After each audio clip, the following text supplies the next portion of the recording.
The hum of the Boeing 777's engines was a steady, rhythmic purr, the kind of sound that usually lulled passengers into a peaceful daze.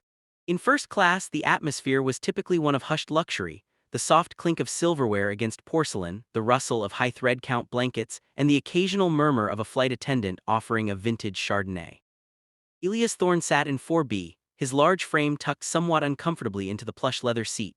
Elias was a man who blended into the background by design. With a salt and pepper beard, a plain navy sweater, and eyes that seemed to be constantly scanning the horizon, he looked like a weary college professor or perhaps a retired architect. In reality, he was a federal air marshal with 15 years of service under his belt. He had seen everything from panic attacks at 30,000 feet to minor scuffles over reclining seats, but he always hoped for a quiet flight. Today, however, the silence was about to be shattered. The spark.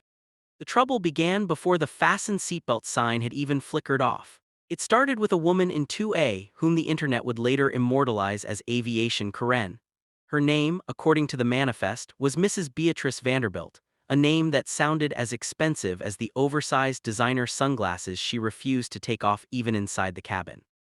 "Excuse me, miss, yes, you with the tired eyes." Beatrice's voice pierced through the cabin like a siren. Sarah, a flight attendant with a patient smile that was clearly being tested, hurried over. "How can I help you, Mrs. Vanderbilt?" "This organic kale salad is wilted. It's pathetic. It's insulting," Beatrice declared, holding the small bowl as if it contained toxic waste. "And I specifically requested the dressing on the side in a crystal ramekin, not this plastic, whatever this is."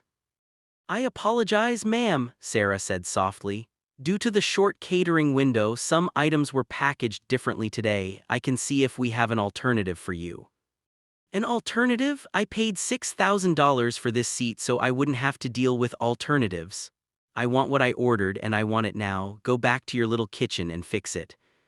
Elias, watching from 2 rows back, felt the familiar tightening in his chest. He didn't intervene yet. His job was security, not customer service, but he knew how quickly entitlement could turn into aggression. The escalation.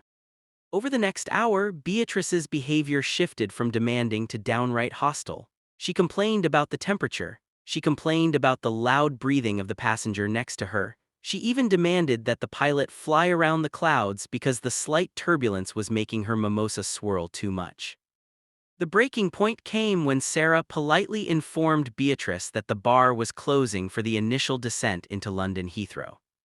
"I'm sorry, Mrs. Vanderbilt, but for safety reasons, we need to secure the galley now." Beatrice stood up, her face flushing a deep, angry red. "You are denying me a drink? Do you have any idea who my husband is? He sits on the board of 3 major banks. I could have your wings clipped before we even touch the tarmac." "Ma'am, please sit down," Sarah pleaded, her voice trembling slightly.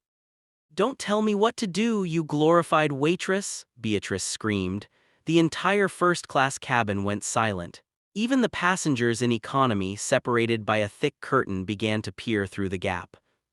Beatrice was now in the aisle, hovering over Sarah. She was shaking with a bizarre, misplaced rage. "I want my drink and I want an apology on bended knee for this entire miserable experience." "Ma'am, you are being disruptive. Please return to your seat," Sarah said, her voice firmer now, though she stepped back, sensing danger. "Disruptive? I'll show you disruptive." Beatrice lunged forward. The incident. Elias saw it happening in slow motion. As Beatrice swung her heavy designer handbag at Sarah, he unbuckled his seatbelt. But before he could reach them, Beatrice did something worse. She dropped the bag and, with a screech of pure venom, delivered a sharp, stinging slap across Sarah's face. The sound of the impact, a wet thwack, echoed through the silent cabin. Sarah stumbled back, clutching her cheek, her eyes welling with tears of shock and pain. The other passengers gasped.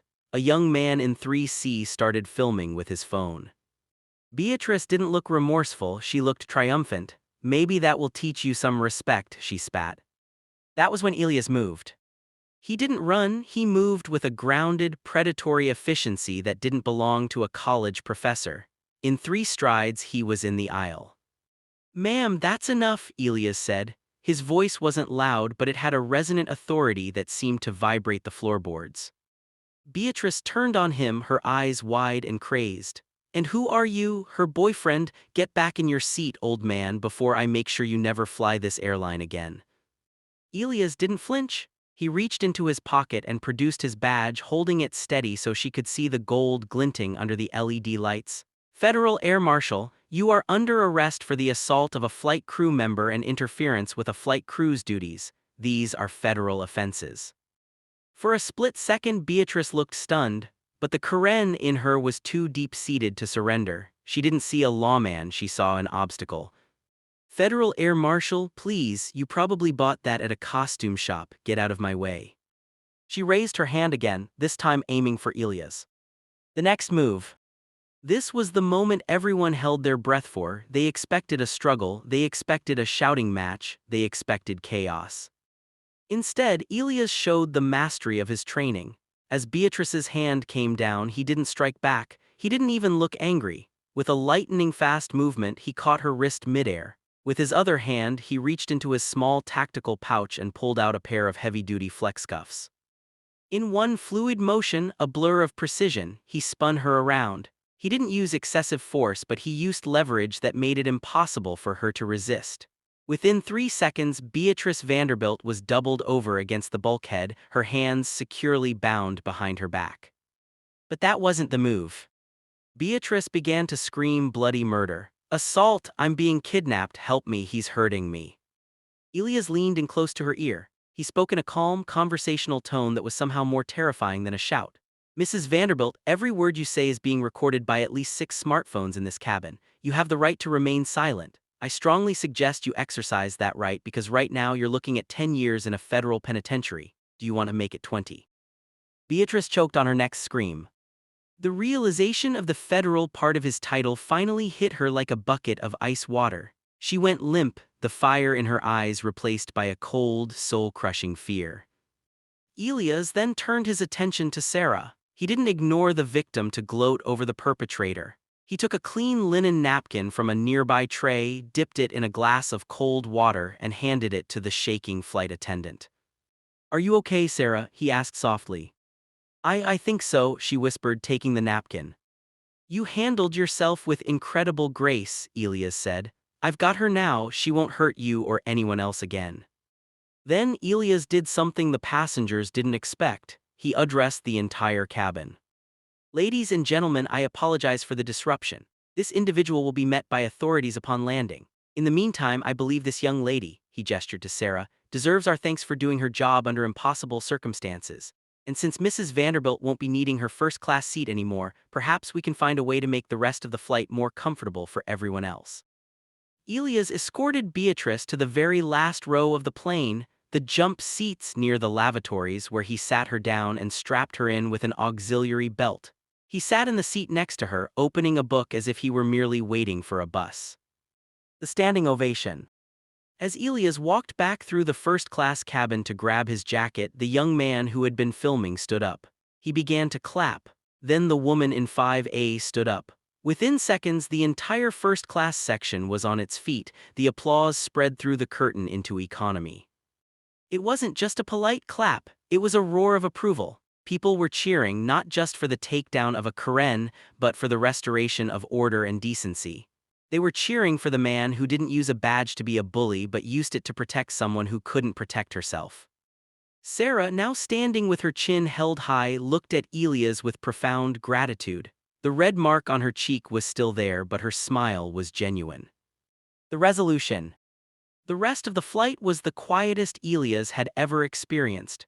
Beatrice Vanderbilt didn't utter a single syllable for the remaining 3 hours. She stared at the back of the seat in front of her, the weight of her impending legal nightmare finally sinking in. When the plane touched down at Heathrow, the pilot made an unusual announcement. "Ladies and gentlemen, we ask that you remain seated while law enforcement boards the aircraft. We would also like to extend a special thanks to the Federal Air Marshal on board today for his swift and professional action." 2 Metropolitan Police officers boarded the plane.